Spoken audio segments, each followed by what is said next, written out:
Welcome, everyone.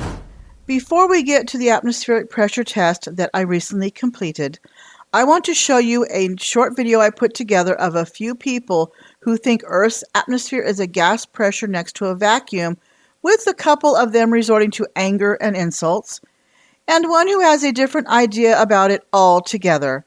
Let's take a look, shall we? The single molecule is all that gravity can act on, because it doesn't have intermolecular bonds. So yeah, okay, we can give them gravity for shits and giggles. Let's say that that one molecule is able to be pulled down a little bit by gravity.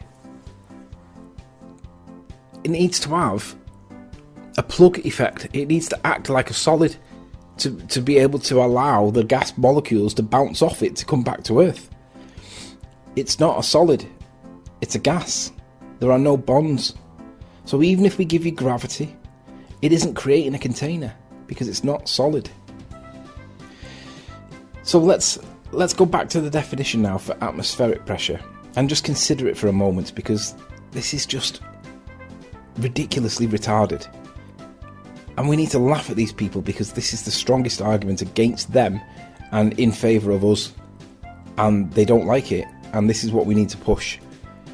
Everybody needs to be a warrior on this point, because warriors, everybody loves one. So stick with me, be a warrior, and support me on this point, because it kills their model.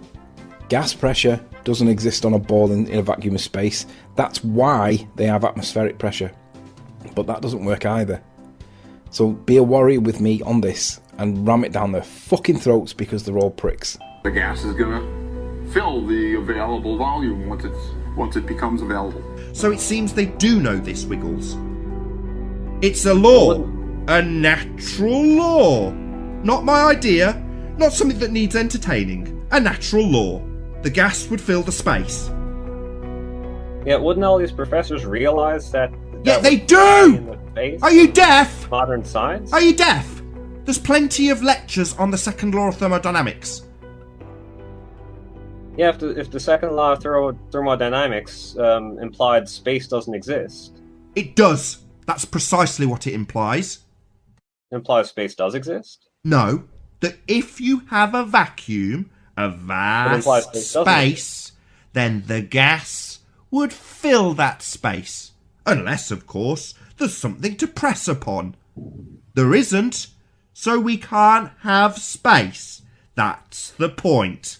Well done, Wiggles. That's exactly what it implies. That natural law. Not my opinion, not what I think. That natural law that holds true always. That natural law would suggest that space is fake. So consensus science says we live on a sphere, a globe with this tiny sliver of gas pressure or atmosphere or air surrounding us. Yet this all exists next to an endless vacuum? But there is no container, no walls, no ceilings to press upon, and worse still, no divider.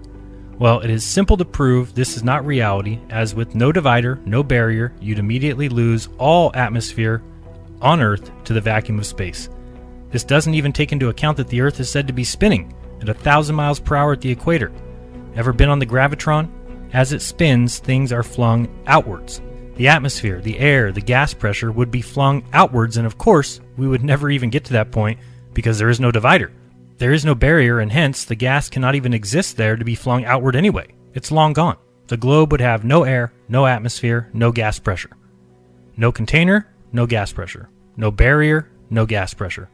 And yet 99% of the world believes this vacuum of space exists directly next to the gas pressure we have on Earth, with no container, no barrier, no divider. The only thing they have is gravity that holds the gas pressure to Earth as it spins and flies through space at 2.2 million miles per hour. And yet, here we have gas pressure. I'm breathing it with every breath that I take. So the belief in a vacuum of space, an endless void of super low pressure, is simply impossible.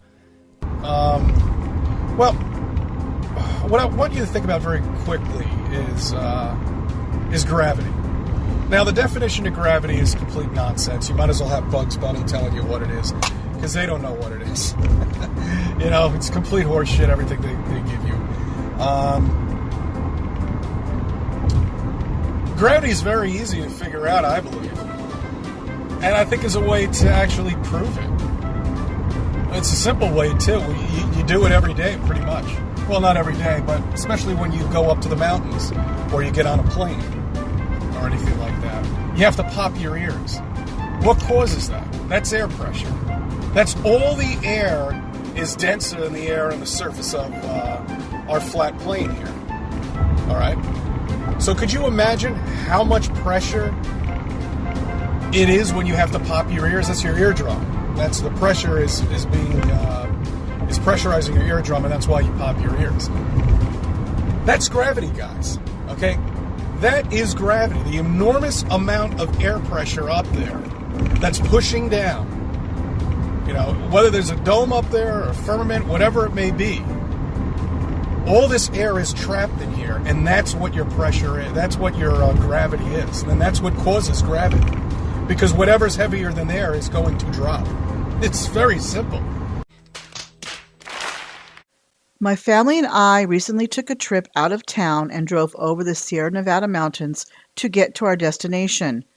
I decided it was a perfect time to do an atmospheric pressure test using an empty water bottle with a balloon attached to the top of it to show that the Earth's atmosphere is actually a pressure gradient that is approximately 14.7 psi at sea level to 10 to the negative 17 torr, a near vacuum. I only had my cell phone and no other camera, so I could not do one continuous shot of the balloon. Because of this, I planned out points along the way so I could take pictures through Dioptra, a satellite app. This way, the time, date, and GPS coordinates would be on the pictures.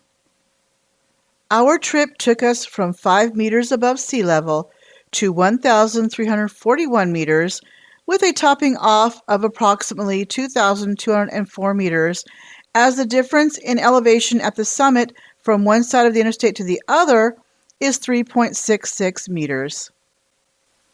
Using the GPS coordinates on each picture with a GPS to map converter, I brought up a map of each location with altitude.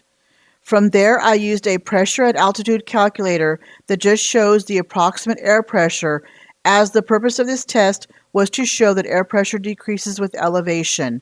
Here are my initial results.